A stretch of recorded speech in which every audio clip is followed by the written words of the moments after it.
Noong nakaraang linggo ay pinagdiwang ng It's Showtime ang kanilang 15th anniversary.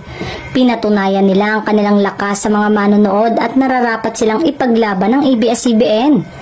Noong Biyernes, October 25, 2024, kung saan nag-perform ang team ni Vong Navarro para sa Magpasikat 2024. Nakapagtala ang It's Showtime ng 8.2% rating. Nangalahati lang ang katapat nitong Itbulaga na naka 4.1%.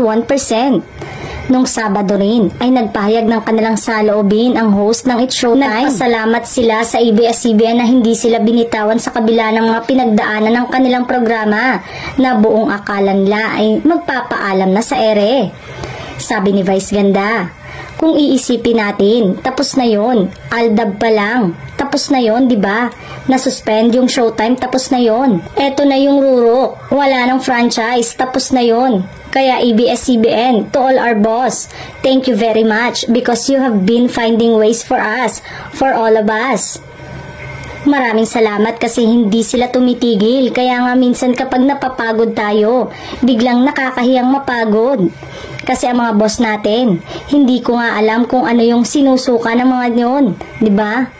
Hindi ko nga alam kung ilang oras na natutulog yon. Tumatawa pa ba yung mga yon? May love life pa ba sila? Kaya maraming salamat ABS-CBN at GMA, ang bongga niyong dalawa. Kaya kung ano man ang mga naririnig tungkol sa programa, wala pang makapagsabi ngunit batid naman ang Madlang People na may idea na si Vice Ganda. May mga haka-hakang nag-uusap ulit ang Tape Incorporated at ang GMA7.